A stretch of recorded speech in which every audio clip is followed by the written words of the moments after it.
de notre compatriote Alain Christophe Traoré, alias Alino Fasso.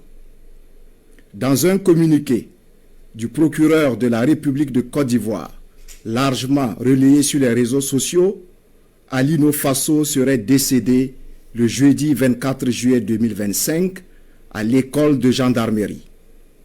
Depuis la publication hier d'informations relatives à cette disparition tragique, le gouvernement est resté mobilisé et attentif à l'évolution de la situation.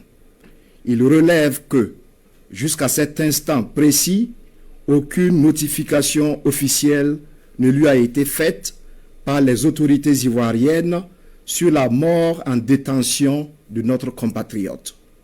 Ni la famille de Alain Traoré, ni son avocat, ni l'ambassade du Burkina Faso en Côte d'Ivoire n'ont été avisés sur ce qui est présenté dans le communiqué en question comme un suicide.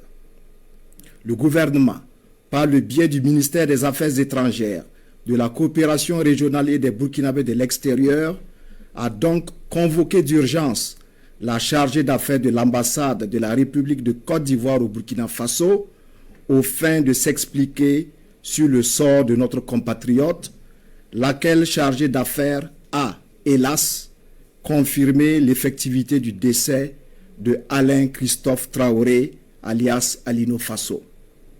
Le gouvernement s'étonne que le drame se soit produit dans une école de gendarmerie et dans ces circonstances, alors même que le porte-parole du gouvernement ivoirien s'était évertué à nier les pratiques d'enlèvement forcé, d'exécution sommaire et de torture en Côte d'Ivoire lors d'un point de presse en date du 15 janvier 2025.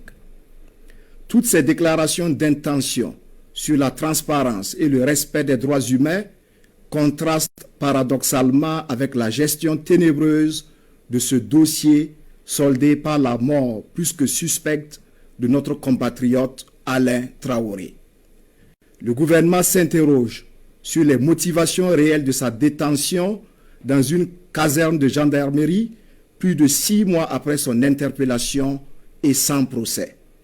Il rejette avec force et vigueur la thèse du suicide actuellement avancée par les autorités judiciaires ivoiriennes qui ont brillé par une complaisance coupable face à l'arbitraire et au déni de justice dont a été victime Alino Fasso dans cette affaire depuis son interpellation le 10 janvier 2025. Le gouvernement condamne fermement cette disparition assimilable à un assassinat crapuleux. Il s'indigne de cette tentative manifeste de tronquer les faits.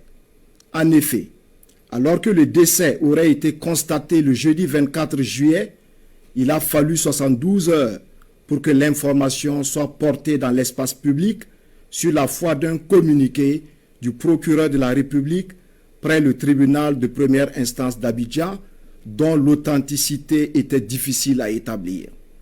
Le gouvernement exige des autorités ivoiriennes le rapatriement sans délai du corps de notre compatriote Alain Traoré pour des obsèques dignes et honorables.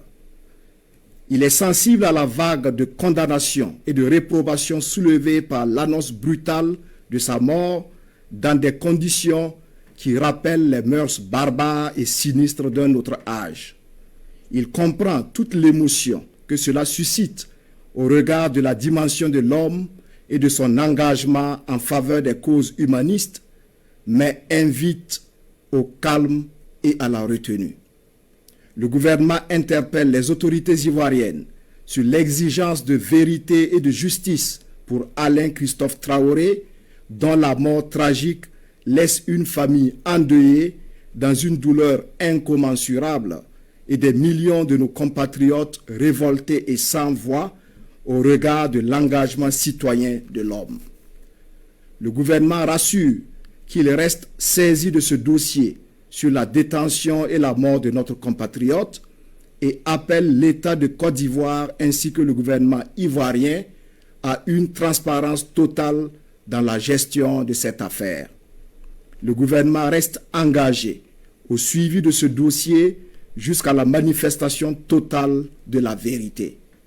Il salue la mémoire d'un homme de bonne volonté qui a vécu utile pour son prochain et qui a trouvé dans l'altruisme toute sa raison de vivre et de mourir afin de bâtir un monde plus fraternel. La mort de Alino Faso ne restera pas impunie.